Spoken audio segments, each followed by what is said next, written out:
Well, server virtualization was ostensibly a move to commoditize servers. Um, uh, the software-defined stuff wasn't necessarily designed to commoditize storage. There was a lot of rhetoric around it. In fact, in reading some of the early claims of software-defined storage, I could have sworn I was reading one of your earlier speeches. That legacy is too complicated, that it Sure. is the plumbing's too hard, that you need guys with degrees in storage engineering in order to operate your storage infrastructure. That all of that complication and all that difficulty and all that expense needed to go away, and the way to do that was to simplify, simplify, simplify, which is what we were doing. However, it seems to me that a lot of the hypervisor vendors have now cobbled together constructs that are designed to put money in their pockets, that isolate storage behind a specific hypervisor. Yours remains kind of the open field, the green field there that you can write data from any source into, but try doing that with a vSAN or Evo Rail or something like that from VMware. You forget about it. And then I talked to Microsoft the other day and I said, can we share your storage infrastructure? And they said, oh yeah, you can share it. We give you a utility that converts your VMDK file into a VHD file so you can store it on our storage. But there's no utility to convert it back, of course. So again, it seems like it's become rather self-serving and not exactly that open idea that a hypervisor might connote. No, and I mean, this is where it's interesting, because when I looked at the term software-defined storage, the underbelly of it is the ability to do storage virtualization. But because we've been installed at over 10,000 customer sites, we got so much feedback from the actual users and the product evolving over a 17-year period. It's been amazing. What you find is the data services that got built on top. That's the real fundamentals. Mm-hmm. It's the ability to automate everything. Auto discovery, self-healing, the ability to do these universal services that stretch across all the devices.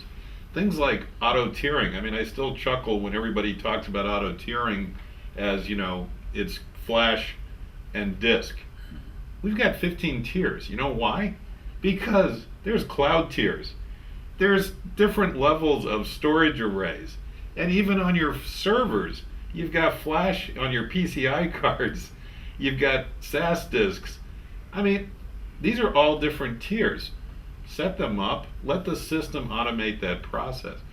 That really brings the data services up to another level. Now, Let me interrupt you here. I'm glad that you brought up tiering, because I've been very concerned as I read through a lot of the software-defined and hyper-converged infrastructure architectural documents from various vendors.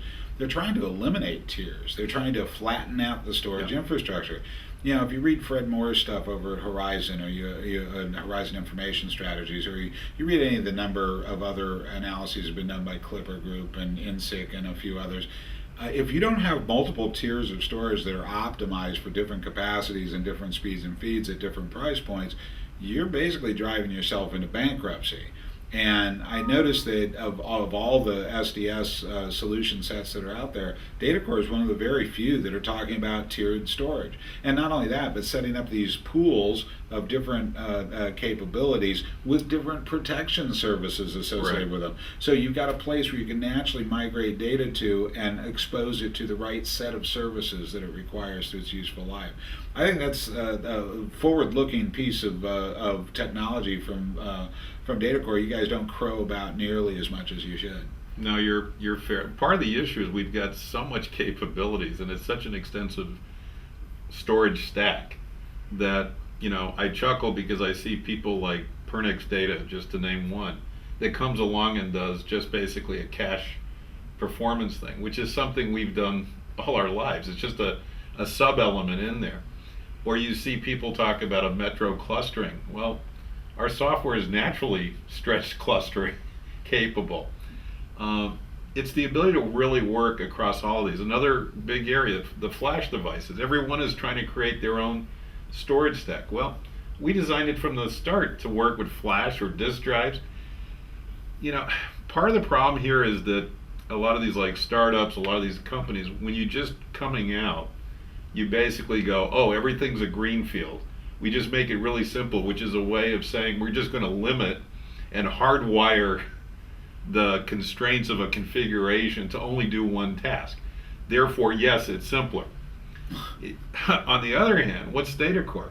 We're providing probably the world's most comprehensive set of data services on the planet. And what you do with that is you soft default to what you need for your use case.